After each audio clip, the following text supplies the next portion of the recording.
Oh, man, Lord Kaido, let me just say, this party is absolutely amazing. That muffin tray over there is to die for. 17 different kinds of muffins? That's amazing! Man, I still cannot believe you managed to defeat every single one of the Yonko, the sea cow, that ginger, and that evil Whitebeard knockoff. Then you found Laughtail, the One Piece, the 3 ancient weapons, defeated every single marine, demolished Marijois, destroyed the Red Line, brought Rocks back from the dead only to incinerate him with your Boro breath, brought him back again only to do the exact same thing all over again, and take your rightful place as King of the Pirates, nay, King of the World, in only a matter of a week. That was absolutely incredible!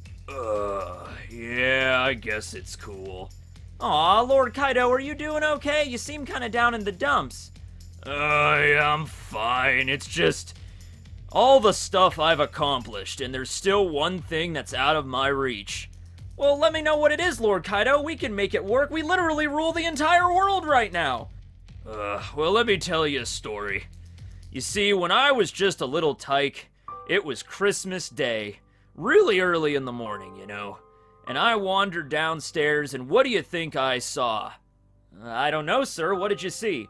I saw my dad. Dressed up like Santa Claus, passed out under the tree, puke on every single one of my presents. Oh, I'm sorry. So, does that mean that the thing that you've always wanted was just a dad? Huh? What? No, how did you get that from it? No. Right then and there on that Christmas morning, I decided I wanted a giant waterfall of sake. 'Cause my dad looked like he was having an awesome time, puking on all my Christmas presents. Oh, okay. Yeah, I think we can actually make that work. Hey guys, we're gonna build a giant sake waterfall! Woo! Yeah! Haha! Welcome back, everyone, to the series where I discuss how anybody else other than Luffy would become King of the Pirates. If that other person is, of course, a Yonko, like Shanks and Whitebeard. Oh, and Blackbeard's up there, too. And, I have another wall scroll with Big Mom that I use, but I don't have any wall scroll yet featuring Kaido, so I guess until we get that, we're just gonna have to deal with this duck and, my mighty... Oh, did it go down? I had, like... Ah, there it is! There's my horn! There's my little cowlick. Whenever I wake up in the morning and I got a cowlick, regardless of what video I made the day before or after. It doesn't matter if I just did 7 videos on Kaido in a row. If I wake up with this, I gotta do a Kaido video. That's the mighty horn. Okay. So, how would the world change if Kaido became King of the Pirates? If he made it to Laughtail, found the One Piece, and, took over the world, demolished the world government and the Marines, and he was calling the shots, how would the world change? Well, I'll tell you straight up, we would have all the grilled duck and sake as far as the eye could see. Basically just how, like, with Big Mom, she would turn the entire world into Totland, so it'd be pastries and cakes and sweets as far as the eye could see, and not just sweets, but all kinds of food, because Totland was based on a bunch of different kinds of food-themed islands. But that would be the situation with Big Mom. With Kaido, it would literally be like the giant sake waterfall. Like, I wasn't kidding about that, so if you're into booze, that would be the world that you would probably want to live in, I guess. And by the way, the sake waterfall is just a slight modification on my desire, which if I ruled the world, I would have a giant iced tea, lemon iced tea, of course, waterfall. So maybe someday, but that's the situation we have on our hands here. But no, I wanted to draw comparisons between Kaido and Blackbeard here, because many of you might say that both of them want to create, like, a world that is a lawless pirate paradise, so to speak, because of what they've both said. Right now, Blackbeard is based at the Hachinosu Island, which is called the Pirate Paradise. This was probably also the location that Robin was talking about during the Davy Backfight arc. The Davy Backfight probably originated from the Hachinosu Island. Very likely that Rocks might have been the person to create it. This is, of course, where Rocks hung out and created his strongest crew, and they went out to sea to try to conquer the entire world. Not becoming King of the Pirates, Rocks' goal was to become King of the entire shebang, the whole world altogether, right? That could very well be Blackbeard's dream as well. We're not really sure on what Blackbeard overall really wants to accomplish, but he's based at the Pirate Paradise, so you can see that, if their territories right now represent a mini blueprint of how they would make the entire entire world, just like Totland is for Big Mom. You could see that from Blackbeard. But then again, we also had the scene with Kaido a couple chapters ago where he marched out onto the festival stage and he made his big announcement, which I guess that's one way to change the direction of a party. If you don't think the party is going the direction you think it is, you know, lopping off the Shogun of Wano's head, that'll probably get people's attention, right? So he walks out and he does that to Orochi, and then he's like, we're gonna turn all of Wano into a lawless pirate paradise! Woro, woro, woro! And everyone's gonna be like, yeah, woro, woro, woro, yeah. Now, the other beast pirates are, of course, they're ecstatic about that. The samurai and ninja of Wano were kind of like, oh, okay, well, oh yeah, we'll work for you, Kaido, because what other option did they really have? But if that's what Kaido wants to turn Wano into, then, you know, you could hazard a guess at that point that if he did find the One Piece and become king of the pirates, he would try to make the world entirely like that. Every land is a lawless land. The world government is demolished at that point. There's no marines anymore. All it is just every island, just pirates do whatever pirates want to do. You know, in theory, there would still maybe be laws, because even pirates adhere to, like, a code of honor and some kind of ethics, you know? Like, I mean, some pirates do, like Whitebeard and, of course, like, the Straw Hats and everybody. That kind of, like, blood-curdling scene. Remember when Whitebeard and Shanks were having their discussion, and, you know, Shanks asks Whitebeard to call back Ace, and, you know, like, you should just call Ace back because Blackbeard is a lot more dangerous than you give him credit for, and Whitebeard gets infuriated by that. He's just like, he slayed one of my own crewmates. Every pirate in the world knows that's the one rule you cannot break, and if Teach doesn't understand that on his own, it's my responsibility as his father to drill it into his thick skull. You know, like, that was White. I can't wait till we get to Whitebeard's version of how he would run the world. But yeah, Whitebeard was like, no, nah, you're a pirate, you're a pirate. Yes, we pillage. Yes, we go against the world government. We go against the Marines, and we kind of do whatever we want. We rob ships and all that stuff, but we still have a code of ethics, damn it. Now, like I said, that depends on the pirate, okay? But at the end of the day, you'd assume most pirate crews, even Kaido's, even Blackbeard's, the ones that are way more on the chaotic end of that spectrum, you know, they still would not abide by, like, traitors in their midst, you know? Like, what do you think? Like, Blackbeard set up this lawless pirate paradise, but what happens if Shiryu tries to, like, assassinate Blackbeard in his sleep? You think Blackbeard would just be cool with that? He's like, of course not. I'd be like, well, you can't do that. I'm your captain. He's like, you said it was lawless. I didn't mean you could try to assassinate. I'm still the boss, Shiryu. You know, he's like, well, you gotta be clearer next time. I'm like, all right then. You want to go out for breakfast somewhere? I would like that very much. Okay then. You know, so, you know, like, there's still certain rules even pirates have to abide by. But we're not really talking about that right now. We're talking about, like, would their worlds be a little different in that regard? Would they both basically be the same thing, or would they rule it differently? How exactly would that go? And of course, we'll get more into Blackbeard's when we get into his video, so I don't want to touch upon too much of Blackbeard here, because we have some theories to talk about there. Because what does Blackbeard really want? Like, let me ask you that. I mean, I'm not going to go more into it than that, but just to give you food for thought, because Blackbeard's will probably be the next one I do, like, what does he really want? Does he want to follow in Rox's footsteps? There's a lot of theories out there that he's Rox's son, or he just, you know, reincarnates, or not reincarnates in the sense of, like, Buddhism or anything, but, like, reincarnates, like, the will. Like, just kind of how Luffy carries on the will of Shanks and Roger, Blackbeard will carry on the will of Rox, you know, to become king of the world, something like that. Or is there something else that he's going on here? Like, is it just a front where he's just like, I want to conquer the world and, like, you know, demolish the government and rule it? Or is there something else going on here? Who knows? We'll get to that when we do Blackbeard's video. But Kaido, there's definitely an aspect of this that's a little bit different than the way Blackbeard is presenting himself. And that's, I don't know if you guys knew this about Kaido. It's a little known fact. I think it was actually chapter 920. It was in, like, this really tiny panel. You probably barely even saw it, so allow me to mention it if you forgot. Kaido is a dragon. Yeah, he is a dragon, and he's a duck also, of course, but dragon first and foremost. And one of the things that kind of comes along with being a legitimate dragon, like turning into a huge reptile, like a Chinese dragon, like your freaking Shenron, and the entire, you know, sky goes black with rage as soon as he transforms, and then lightning comes down, and this mighty lizard monstrosity straight from hell blows apart an entire town with his mighty fiery breath. Something that kind of goes along with that hand in hand is people, especially people of Wano that don't really know much about the rest of the world and they're kind of isolated, tend to revere you less as a king or a shogun or a ruler and more as a straight up deity. Kaido is essentially a dragon god in Wano, and that's because, yes, a lot of the people of Wano do not know about devil fruits, but hey, let's dial that back a bit. If Kaido ruled over any other island, like let's say there was an island where everybody on the island knew about devil fruits, they knew what they did, even if you, like, okay, even if Kaido came into our world where we all know One Piece and, you know, like we're all reading One Piece and like Kaido appears and it's like, oh, that's Kaido, he's probably got the mythical dragon zone. Yeah, would you still not be like, okay, praise Lord God Kaido, yes, giant dragon god ruling over all of us.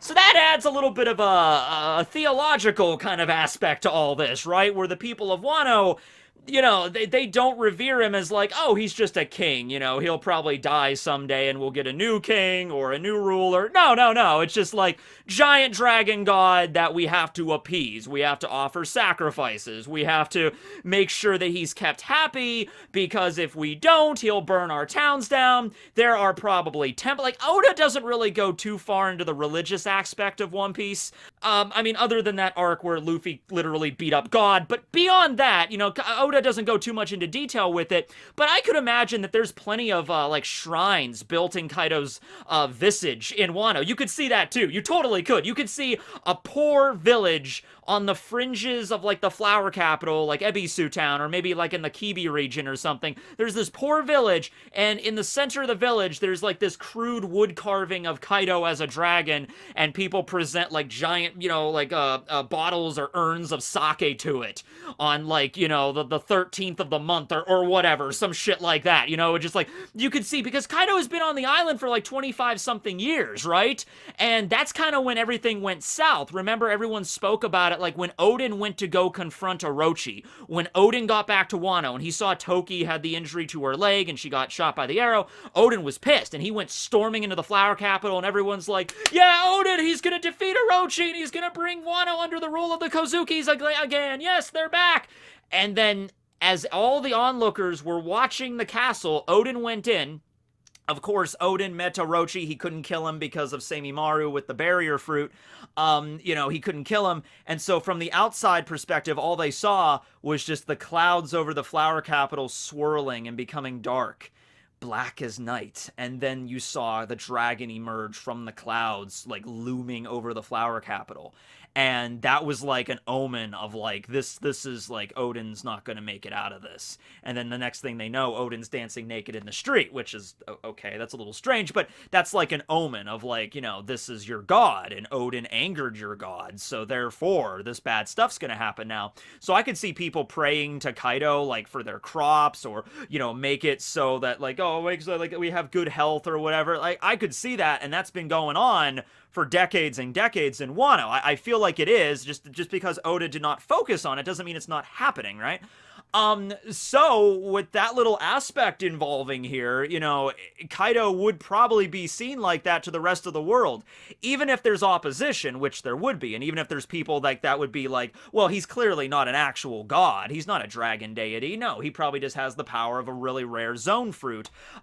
If Kaido really did rule the entire world, and he found, you know, he used, basically the same premise I did last time, except instead of Big Mom waiting onto the sidelines, waiting for Kaido to fall, maybe Big Mom would fall during the Battle of Onigashima, and then Kaido wipes out the Straw Hats and the Scabbards, gets Big Mom's poneglyph from Totland, because all the, you know, the strongest fighters of Totland would be weakened at that point.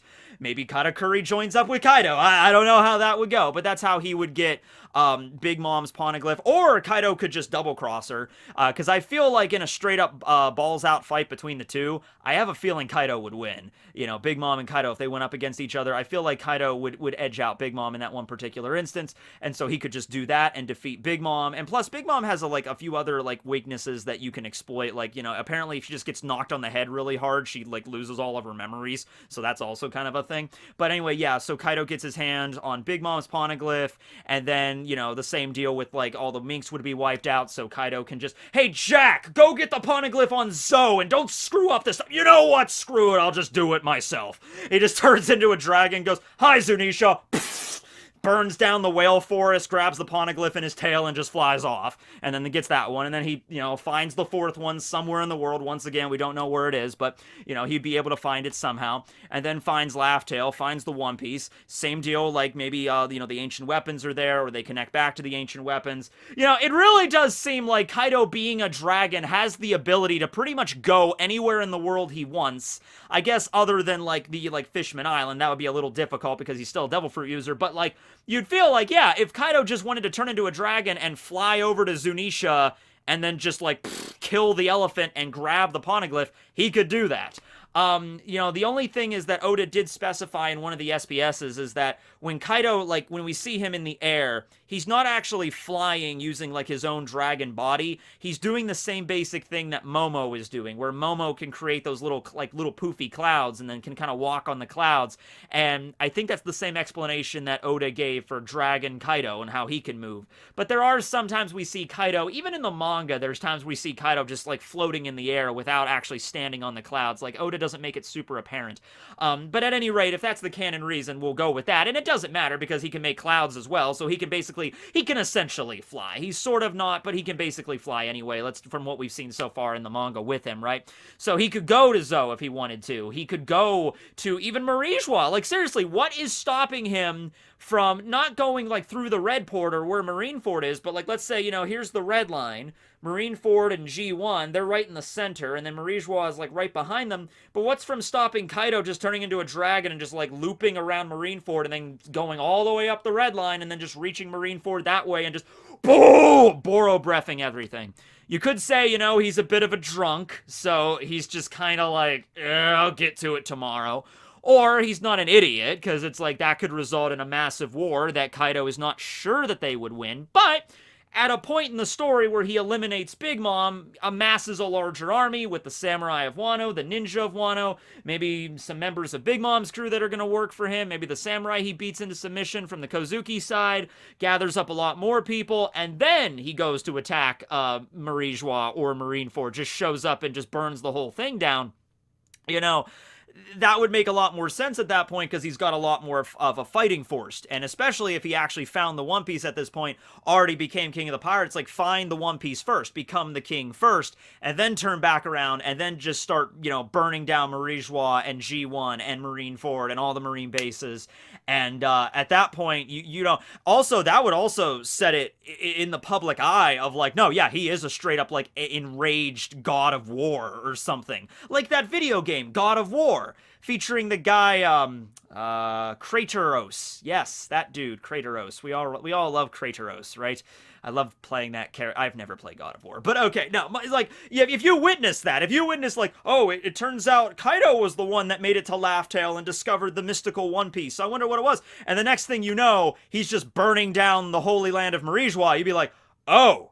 You see a dragon just looming over that. Morgans gets that picture for the front page. Big news! The biggest news! Ultra uber special news! And you read that and you're like, oh, giant dragon burning down Marijua. All celestial dragons dead.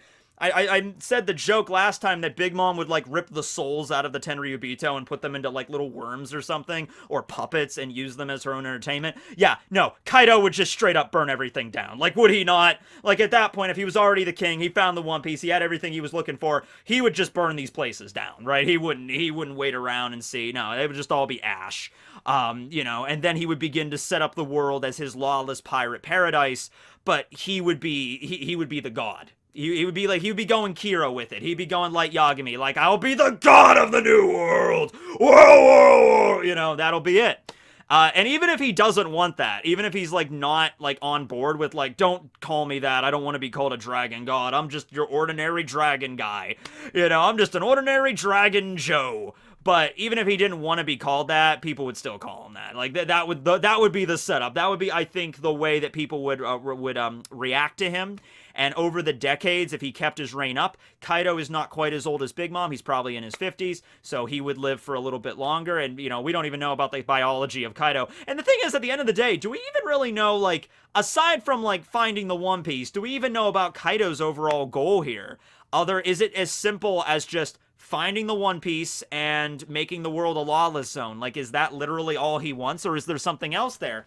You know, in the last dozen chapters or so, ever since with Oden's flashback, I've really been feeling that Oda's trying to show us more of Kaido's, not his softer, more innocent side, but what his true ambitions are, because we still don't know really anything about Kaido's backstory. How did he end up on Rox's crew? What were the circumstances? Like, we didn't find out how Big Mom was born either. I mean, it was implied that she was just born to regular parents and they just dumped her off on Elbaf, but I'd like to know a little bit about Kaido's history, you know, how he became a member of Rox's crew, what's his ambition, what does he really want in this world? You know, when he had that exchange with Oden, it really felt like he was having like they were having a moment there. It wasn't just like, all right, Oden, well, you're dead, bang, done. No, it was just like, you know, what does it mean to be, you know, a Kozuki and stuff like that. And that moment with he was thinking he was going to get it from Momo, but Momo didn't really say what he wanted him to say. And, you know, Momo was still a child, of course. So it really, you get this impression that Kaido is looking for something, some quality of a Kozuki that he's curious about, he's interested in, and he wants to know more about it.